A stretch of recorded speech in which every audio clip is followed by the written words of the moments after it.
আসসালামাইকুম আপনাদের সবাইকে হাবিবাস কিচেনে স্বাগতম। ভিডিও টাইটেল এবং থাম্বনেল দেখে বুঝতেই পেরে গেছেন আমি আজকে কী বানাবো। হ্যাঁ বন্ধু, প্যাকেট মশলা দিয়ে বাসমতি চালের গরুর মাংসের বিরিয়ানি। তো দেখে আসি কি করে বানাতে হয়। তো প্রথমে আমি এখানে 1 কেজি চাল ঢেলে নিলাম। বাসমতি চাল প্যাকেটে কিনতে পাওয়া যায়, আপনারা সবাই জানেন। তো আমি এটা কিনে এটা ঢেলে দিয়েছি। ঢেলে দেওয়ার পর এটা আমি এখন আধা ঘন্টা ভিজিয়ে রাখবো। তো আধা ঘন্টা ভিজিয়ে রাখতে রাখতে চলুন আমি মাংসের দিকে চলে যাই। এখানে আমি কাঁচা পেঁয়াজ বাটা, রসুন বাটা আর আদা বাটা আর জিরে গুঁড়োটা দিয়ে দিলাম। ধনিয়া গুঁড়োটা দিয়েছি, সরি। এখানে আমি এবার জিরে গুঁড়োটা দিয়ে দেবো। আপনার চাইলে এগুলো নাও দিতে পারেন, কোনো অসুবিধা নেই। এই যে আমি এখন জিরে গুঁড়োটা দিয়ে দিচ্ছি। এগুলো দেওয়ার কোনো প্রয়োজন নেই। তারপর আমি আজকে টক দই দিয়ে বানাবো না, আজকে সুন্দর একটি রেসিপি বানাবো। আশা করি স্টেপ বাই স্টেপ ফলো করলে আপনারা সবাই এই বিরিয়ানিটি তৈরি করতে পারবেন। তো আমার সাথেই থাকুন আর দেখতেই থাকুন। তো আমি এবার হলুদ গুঁড়োটা দিয়ে দিলাম। হলুদ গুঁড়ো দেওয়ার পর আমি এখানে নুন দিয়ে দেবো। নুন ছাড়া তো আর রান্না হয় না, নুন দিয়ে দেবো। এখন আমি নুনটা দিয়ে দেবো, দেখতে থাকুন। নুন দিয়ে দিয়েছি, নুনটা দেওয়া হয়ে গেছে আমার। নুনটা দেওয়া হয়ে গেলে এ পর্যায়ে আমি এখন তেজপাতা দিয়ে দিচ্ছি। স্টেপ বাই স্টেপ ফলো করুন, অবশ্যই পারবেন। আমি তেজপাতা দিয়েছি বলেই যে আপনার দিতে হবে এমন কোনো কথা নেই। আর ভিডিওটা একটু লং হচ্ছে, হোক। আপনারা বিরিয়ানিটা ভালোভাবে শিখতে পারলেই আমার শেখানোটা সফল হবে। তো আমি চিনি দিয়ে দিচ্ছি। চিনি দেওয়ার পর আমি এখানে দেবো, এখানে এবার দারচিনি দিয়ে দেবো। তেজপাতা আর দিয়েছি, এবার আমি দারচিনি দিয়ে দেবো। দারচিনিটা আপনারা নাও দিতে পারেন, আমি দিয়েছি। আমি এখানে 2টো দারচিনি ইউজ করেছি। দারচিনি দেওয়ার পর আমি এখানে লবঙ্গ ইউজ করব। আর step by step please follow করুন, ভিডিওটা স্কিপ করলে বুঝতে পারবেন না।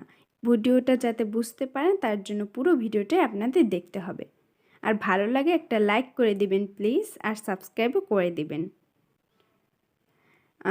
হ্যাঁ, লবঙ্গটা দেওয়া হয়ে গেল। লবঙ্গটা দেওয়ার পর আমি এখানে বিরিয়ানির প্যাকেট মশলাটা দিয়ে দেব। বিরিয়ানি প্যাকেট মশলাটা আমি এখানে দিয়ে নিচ্ছি। এখানে আমি রাঁধুনির প্যাকেট মশলাটা ইউজ করেছি। আসলে এটার ভিতর আগে থেকেই তেজপাতাগুলো দেওয়া থাকে, এর জন্য বেশি হয়ে গেছিলো। আমি এর জন্য তেজপাতাগুলো উঠিয়ে নিচ্ছি। কোনো জিনিসই বেশি দিলে কিন্তু ভালো লাগে না, কোনো জিনিসই বেশি দিলে কিন্তু ভালো লাগে না। এর জন্য আমি আবার কমিয়ে দিচ্ছি। এবার আমি তেল দিয়ে দেব, আপনারা দেখতে থাকুন। হ্যাঁ, আমার হাতের 4বার কিন্তু 4 কোষ তেল দিয়ে দিয়েছি। আপনারা এখানে আধা কাপ তেল দিলেও কিছু অসুবিধা নেই। আমি আমার হাতই ইউজ করেছি, কিছু মনে করবেন না। এটা আমার ফার্স্ট ভিডিও, মানে ইউটিউবে আমার এটা ফার্স্ট ভিডিও। আপনারা লাইক দিয়ে সাবস্ক্রাইব করে উৎসাহ দিলে আরও ভিডিও বানাবো। এবার আমি এখানে ভিনিগার অ্যাড করব। ভিনিগার একটু অল্প দিবেন, বেশি দিলে কিন্তু টকটক হয়ে যায়, ভালো লাগে না। এই যে আমি হাত দিয়ে দিচ্ছি। প্রথম ভিডিও কেমন হয়েছে জানি না, ভুল ত্রুটি হলে প্লিজ ক্ষমা করে দেবেন। সয়া সস দিয়ে দিচ্ছি। আর একটা কথা, সয়া সস দিলে কিন্তু আমাদের লবণ পরিমাণে কম দিতে হবে। সয়া সস যদি বেশি হয়, লবণও যদি বেশি হয়, তাহলে কিন্তু রান্নাটা নুনে পোড়া হয়ে যাবে, ভালো লাগবে না খেতে। এত কষ্ট সবই আমাদের বৃথা যাবে। তো আমি এবার এটা ম্যারিনেট করে নিচ্ছি। ম্যারিনেট করতে করতে ম্যারিনেট করে আমি এটা 30 মিনিট রেখে দেবো। চালও 30 মিনিট রেখে দেবো, এটাও 30 মিনিট রেখে দেবো। তো আমি এবার চুলায় ফিরে আসছি। দেখুন 30 মিনিট পর আমি এটা চুলায় বসিয়ে দিয়েছি। ফার্স্ট ভিডিও তো কিছু বোঝা যাচ্ছে না। কষতে আমি এটা দিয়ে দেবো। এবার আমি প্রেশার কুকারে দিয়ে নিচ্ছি, সিটি দিতে উঠতে। তো আমি প্রেশার কুকারে দিয়ে নিচ্ছি। তো এই ফাঁকে আমি চালের পানিটা দিয়ে দিয়েছি, দারচিনি জিরা, পানিটা ফুটতে থাকুক। এই দেখুন আমি এবার চালটাও দিয়ে দিচ্ছি, সেটা দেখাতে পারিনি। প্রথম ভিডিও একটু খারাপ হতেই পারে, আশা করি পরে আস্তে আস্তে আমি শিখছি, পরে আস্তে আস্তে আরও ভালো হবে। প্রথম ভিডিও আপনার সবাই প্লিজ একটু লাইক করবেন, উৎসাহ দিবেন যাতে আরও ভিডিও বানাতে পারি। আমি ইউটিউবে প্রথম, আমাকে সবাই একটু উৎসাহ দিবেন। দেখুন এই যে আমি এবার জাফরান ইউজ করছি। এটা আপনারা বিভিন্ন মুদির দোকানে পেয়ে যেতে পারেন, মশলার দোকানে। দুধের মধ্যে জাফরান ইউজ করলে অনেক সুন্দর একটা কালার আসে। তো এবার আমি দিয়ে দিচ্ছি মিঠা আতর। মিঠা আতরটা আমার দেওয়া হয়ে গেলে আমি এখানে আবার কেওড়ার জল ইউজ করব। আপনারা চাইলে নাও ইউজ করতে পারেন, কোনো অসুবিধা নেই। কেওড়ার জলটা ইউজ করে নিচ্ছি। এটা আপনারা বিভিন্ন দোকানে পেয়ে যাবেন। এই কেওড়ার জলটা ইউজ করে আমি এটা এভাবেই রেখে দেবো। চলুন চুলায়, মাংস হয়ে গেছে, এটাও দেখানো হয়নি, সরি, খুবই দুঃখিত আমি এটার জন্য। তো আমি এখন লেয়ারে লেয়ারে দিয়ে দেব। ভাতটা হয়ে গেছে, তাও দেখানো হয়নি গ্যাস। আমি আরেকদিন দেখিয়ে দিব যে ঝরঝরে ভাত কি করে বলতে হয়।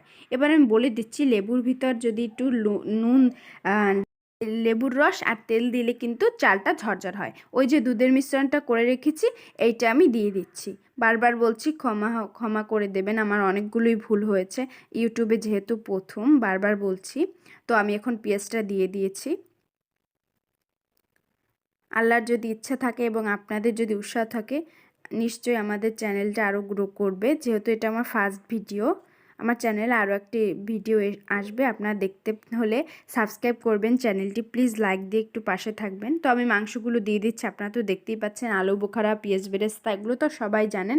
তো আমি এগুলো দিয়ে দিলাম, আপনারা দেখতেই পাচ্ছেন।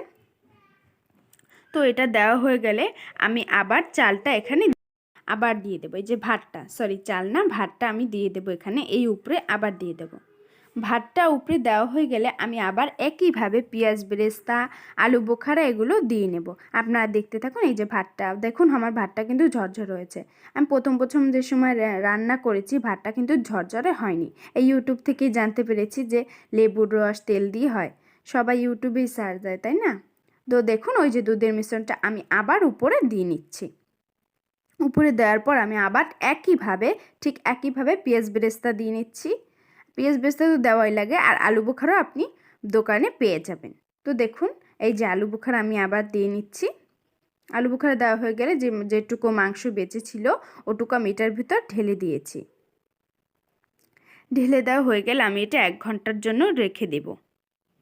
তো দেখুন 1 ঘন্টা পর আমি এটাকে আবার উঠিয়ে নিয়ে একটু ডিম নিয়ে নিচ্ছি। আমার কিন্তু বিরিয়ানিটা পুরো তৈরি। তো ডিমটা দিয়ে জাস্ট একটু 5টা মিনিট আমি অপেক্ষা করব। তারপর অপেক্ষা করা হয়ে গেলে আমার বিরিয়ানি তৈরি। তো বিরিয়ানি কেমন হয়েছে সেটা দেখার জন্য অবশ্যই একটা লাইক দিবেন, সাবস্ক্রাইব করবেন। দেখুন বিরিয়ানিটা কিন্তু তৈরি হয়ে গেছে।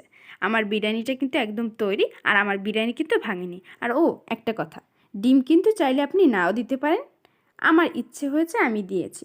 ডিমটা দিলে কিন্তু ডেকোরেশন সুন্দর হয়। মেহমান আসলে আপনি এটা খুব তাড়াতাড়ি বানিয়ে নিতে পারেন। আর একটা কথা বলা হয়নি, সেটা হলো মাংসটা আপনি 30 মিনিট রাখতেও পারেন, নাও রাখতে পারেন, সময় না পেলে কোনো অসুবিধা নেই। প্লিজ সাবস্ক্রাইব করে লাইক দিয়ে আমাদের পাশে থাকবেন।